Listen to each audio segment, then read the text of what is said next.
শীত চলে এসেছে আর মায়ের পাতিল ভরে সবজি রান্না করার দিনও চলে এসেছে। সবজি খেতে খেতে একদম বিরক্ত হয়ে গেছি। এইরকম একটা সময় আমি ভাবতাম, কিন্তু এখন ভাই সবজি খাওয়া আর মাংস খাওয়া একই সমান। কারণ সবজির প্রচুর দাম। যেই সবজিতেই আপনি হাত দিবেন সেটাই 100 টাকা, 80 টাকা, 120 টাকা, 140 টাকার উপরে কিন্তু চলে গেছে। আচ্ছা, আপনি বলুন কোন সবজিটার দাম কম আছে? যদি কোনো সবজির দাম কম হয়ে থাকে সেটা একটু কমেন্ট বক্সে জানায়েন। কারণ আমি নিজে তো বাজার করি। আগে একটা সময় হাজব্যান্ডকে দিয়ে বাজার করাতাম, তখন বিভিন্ন রকম কথা বলতাম যে এইটা কেন আনছো, ওইটা কেন আনছো, এইটা ভালো না, ওইটা ভালো না। কিচ্ছু করার নাই, বেচারা আমার কথা শুন। আমি ফুলকপির ডাঁটাগুলোও কিন্তু ফালাইনি, কারণ একটা ফুলকপির দাম 80 টাকা আমাদের এখানে। সামনে কত হবে জানি না, তবে বর্তমানে 70-80 টাকার নিচে কিন্তু কোনো ফুলকপি পাওয়া যাচ্ছে না। এর জন্য আমি কিন্তু এই ডাঁটাগুলো ফেলে দেই না। সাথে কিছুটা আলুও দিয়েছি, আর ফুলকপিগুলোকে আমি গরম পানিতে একটু ভাপ দিয়ে দিই, এতে করে ফুলকপির ভেতরে যদি কোনো পোকা থাকে সেগুলো কিন্তু বের হয়ে যেতে পারে। এরপর আমি এখানে তেলাপিয়া মাছ ভেজে নিয়েছি। ভাই রে ভাই, এখন তেলাপিয়া আর পাঙ্গাস মাছ ছাড়া আমাদের মতন মধ্যবিত্ত মানুষদের আর কোনো মাছ খাওয়ার ওয়ে নাই।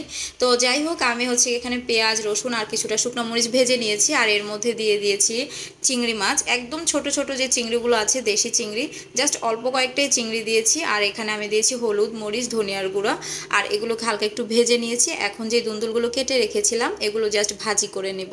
আর এর মধ্যে কিন্তু পানি দেওয়া লাগে না, কারণ দুন্দুল থেকে তো এমনিতেই অলরেডি অনেক পানি চলে আসে। তো একটুখানি ঢেকে দেবো, কিছুক্ষণ পরে ঢাকটা আবার তুলে দেবো, কারণ এটার মধ্যে পানি চলে আসলে এটা টানতে আবার সময় লাগবে।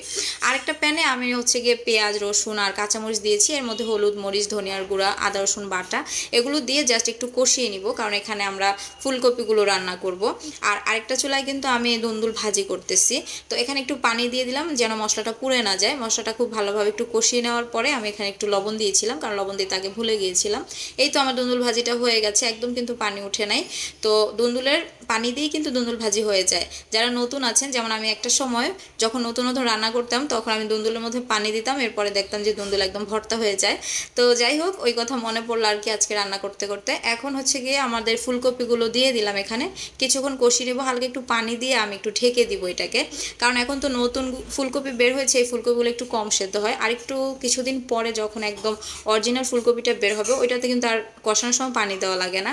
একদম পরবর্তীতে আমি আবার 1 গ্লাস পানি দিয়ে দিলাম, আর মাছগুলো দিয়ে দিলাম, ভাজা মাছগুলো উপর দিয়ে।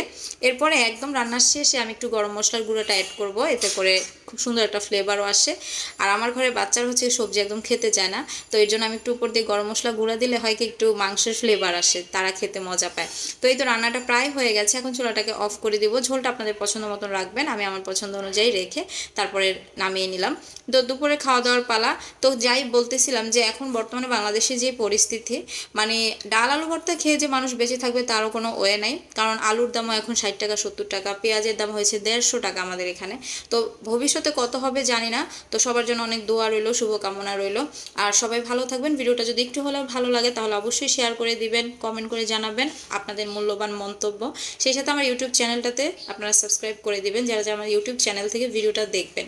আর পেজ থেকে যারা দেখছেন তারা অবশ্যই কিন্তু পেজটাতে ফলো দিয়ে রাখবেন। এই তো আমার দুপুরে খাওয়া দাওয়া সেরে নিচ্ছি। আর আপনারা কে কোথা থেকে ভিডিওটা দেখছেন অবশ্যই কিন্তু কমেন্ট করে জানাবেন, যাতে আমি সবাইকে থ্যাংক ইউ জানাতে পারি। অনেকক্ষণ ধৈর্য নিয়ে ভিডিওটি দেখার জন্য আপনাদের অসংখ্য ধন্যবাদ।